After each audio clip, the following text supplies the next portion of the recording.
Hey guys, hopefully we're going to get back on this and actually make some progress again. But anyway, where I left off, I think I said that I had ordered a new, it was hopefully the correct felt rear main seal for this. I got that, both halves. I had to order it by each half, which I thought was odd. That's where I got it from. Anyway, it seems to be much more correct than the one from Reliance, so we're gonna get this apart and get the wrong one out and try to put the new one in and get some other stuff put together. Okay, so it's kind of tough to see exactly what the old seal was because it's smashed out so far. You can see how it's smashed so far that it covers this entire area of the main cap, and before I took it out of the upper seal housing, it was the same, looked the same way here. The new one, I can't hold it one-handed, won't quite fit in there or just slide in, but it, you know, smash it with your fingers, it'll go. The old one, I think, was probably close to double the width of the groove. And also, someone had suggested that I may have had the seal for a later engine because the later ones did use a bigger seal. But the Reliance kit did come with both seals.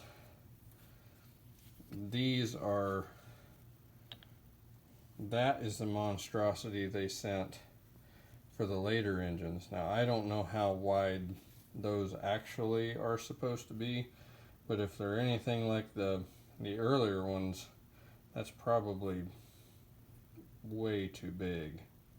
I don't know. Yeah, that's the difference. Man, what a difference. That versus that.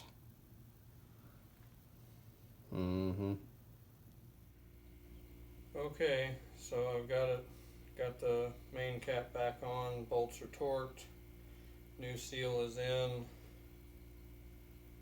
Man, that turns nice.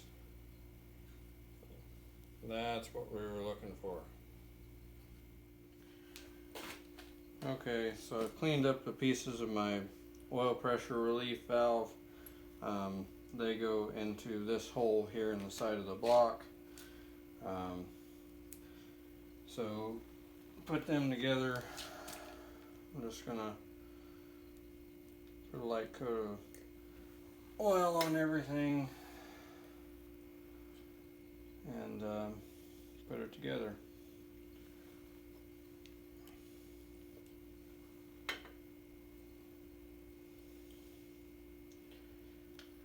So piston goes in with the spring. The nut on the outside has a copper washer that goes on it. Make sure that's there to seal. And if you want to, for higher oil pressure, you can put a washer inside of here to put more spring pressure on there. This engine made pretty good oil pressure before, so I'm going to run it the way it was.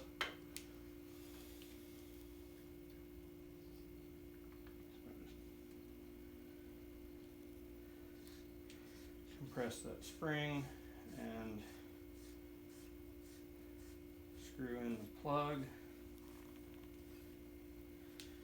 And I can't find a torque spec on that plug, so we're just gonna tighten it until it feels right about there. Okay, so it's been about another week, sadly, since the last time I got to work on this, but what I'm gonna do next is get the timing cover put on and get the governor housing and governor shaft put in, and once that's in, then I'll start cleaning pistons and getting them reinstalled. Okay, so I've got my cover cleaned up. I put a light coat of silicone on both sides of the gasket.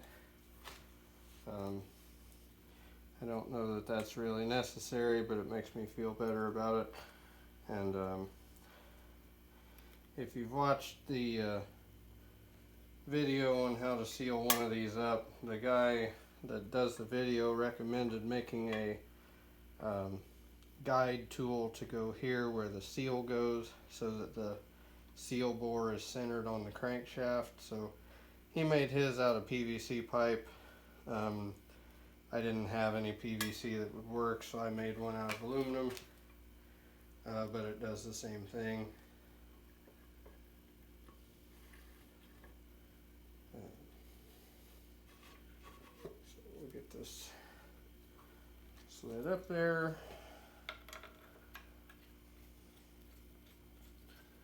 And get some bolts started.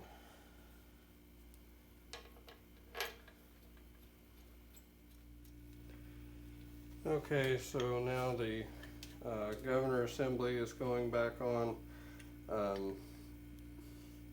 One thing I want to note on this, this particular engine had a dowel pin here and a corresponding hole for that dowel pin here in the block. But the gasket that came with the kit did not have that hole in it, so I had to add the hole for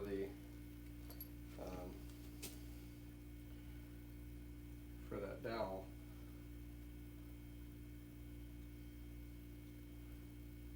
Come on, there you go.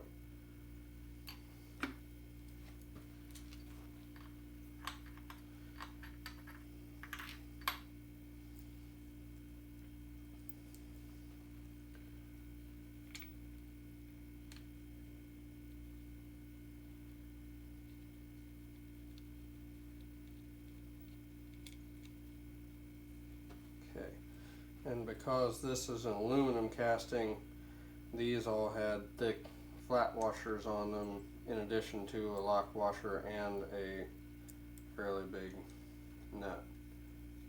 So that's what we're looking for here.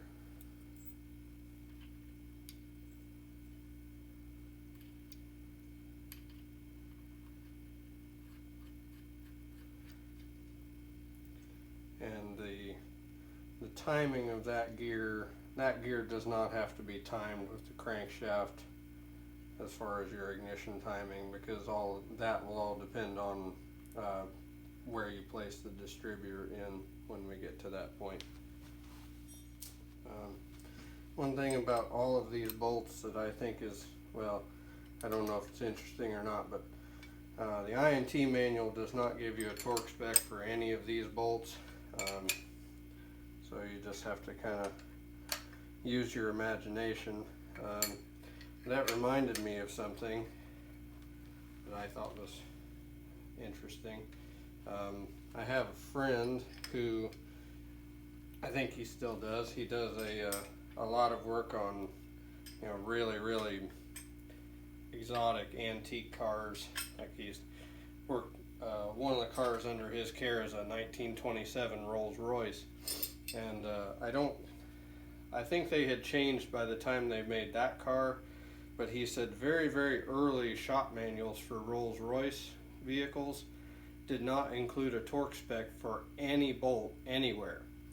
And he said the reason for that was that Rolls Royce believed that if you were not a good enough mechanic to know on your own how tight that bolt should be tightened, that you weren't a good enough mechanic to work on their stuff. So I thought that was kind of interesting. Thankfully, most things now we have torque specs for, because I'm not that good, I know it. And one other thing I want to mention real quick is this little oil passage right here in this cover. Now, I never unbolted this cover from the timing cover. But anyway, there is a little brass elbow that goes in there, and an oil line comes up here to oil the governor assembly. And one thing I found, I tried blowing air through that hole and it was just blowing right back at me. Oh, that's odd. So I took a piece of wire and finally got it cleaned out, but that little passage was basically 100% blocked, so it wasn't really getting a whole lot of oil into the governor area before, so I'm glad we got that cleaned out. Okay, so before I forget about it, I want to get my alignment tool off of here. So we're just going to pry on it a little bit, and there it goes.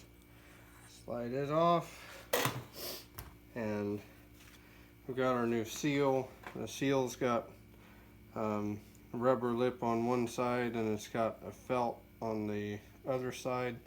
The felt goes toward the outside. So put a little bit of oil in there just to lubricate the rubber and the felt.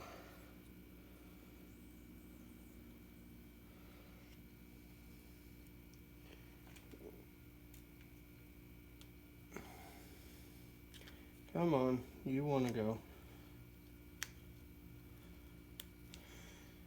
This is your home. Go to your home. Well,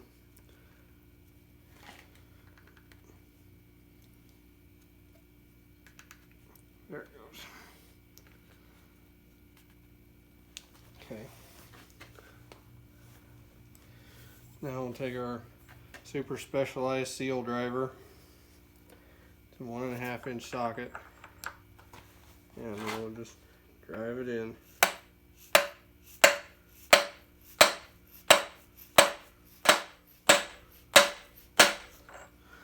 Sounds like I might need a bigger hammer.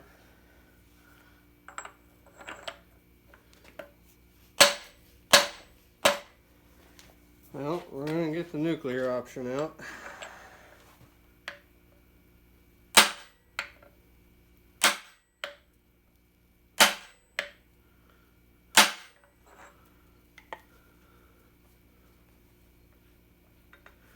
What the heck here?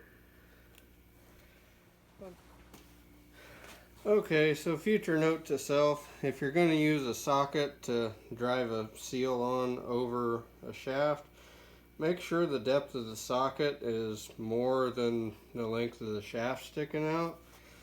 Apparently that makes a difference.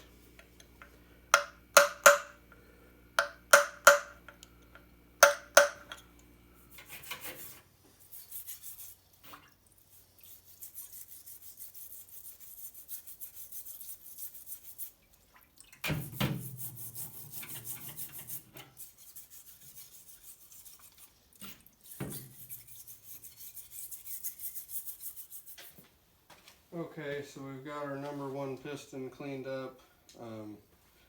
I am reusing the original, well, they're not the original pistons, I don't believe, but the pistons that came out of the engine, I'm reusing the rings that came out of it because they seem to be in good shape, and it really didn't use oil before, so I'm not that concerned about it. So we got it cleaned up. We'll put a good coat of oil on there. Get some oil into the ring grooves.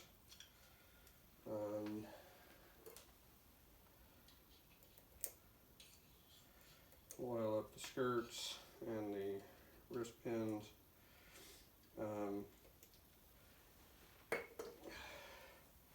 Again, I never took the wrist pins out of the pistons, but I don't know if you can see that from here.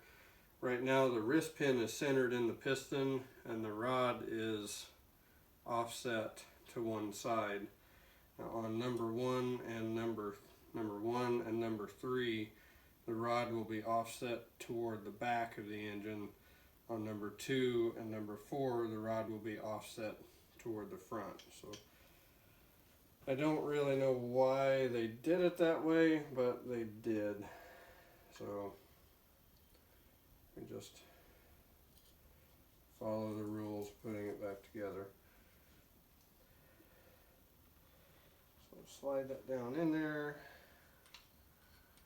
Get our ring gaps oriented so they're not all in the same spot.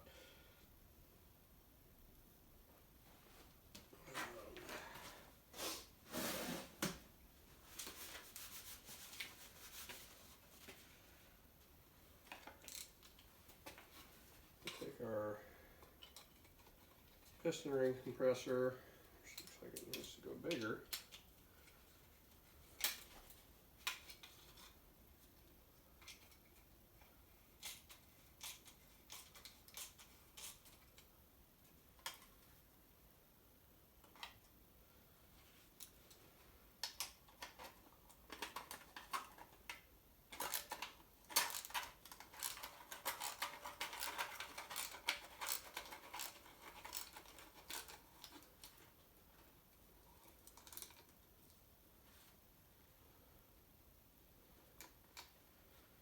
Snug that up on there.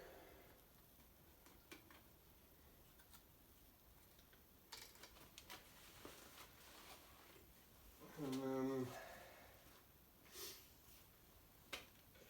just take our dead blow hammer and using the handle, we'll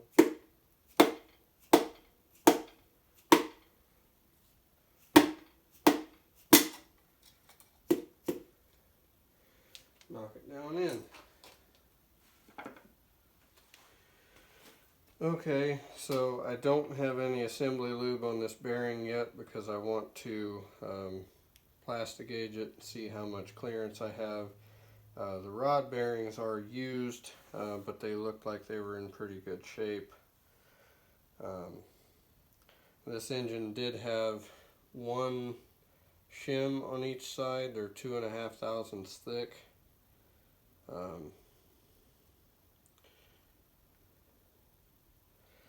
Which apparently, I don't know, my owner's manual shows the shims being there in the parts breakdown. I'd always heard that WD45s didn't use shims, but the WDs did, so I don't know.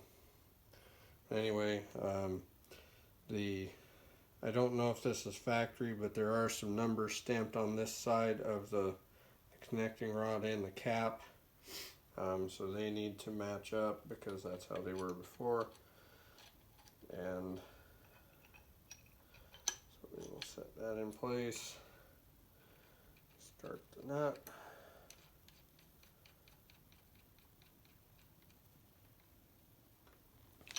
And we'll get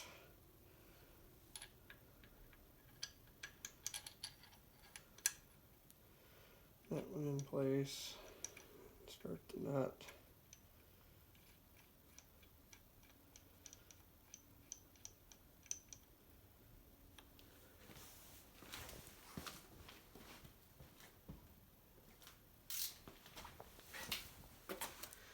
And these bolts torque to 40 foot-pounds. I don't know why, but I'm going to torque them both to 20 and then go to 40.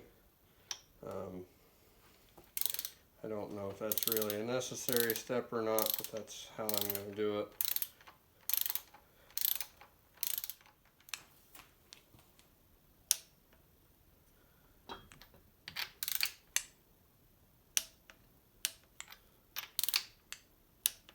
Okay, there's both of them at 20. 30, 40.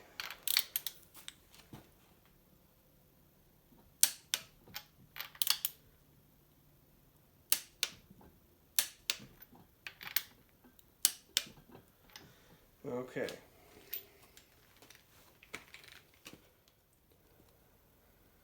Well, I used the wider clearance plastic gauge for this. So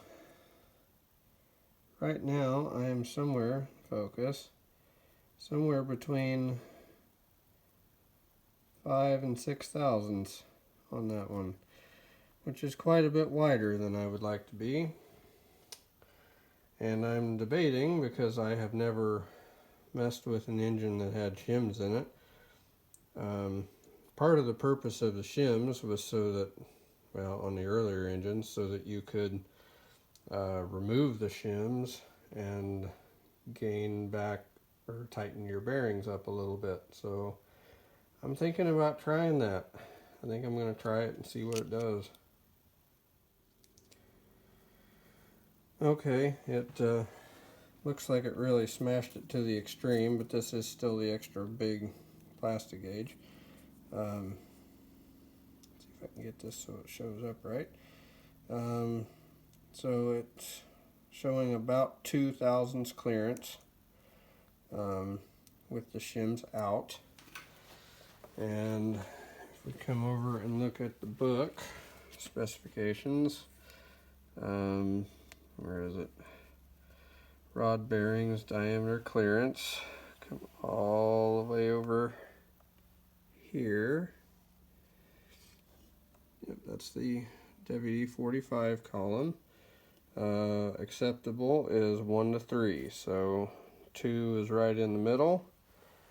So that, I think that's how we're going to put it together, is just leave the shims out and check them that way.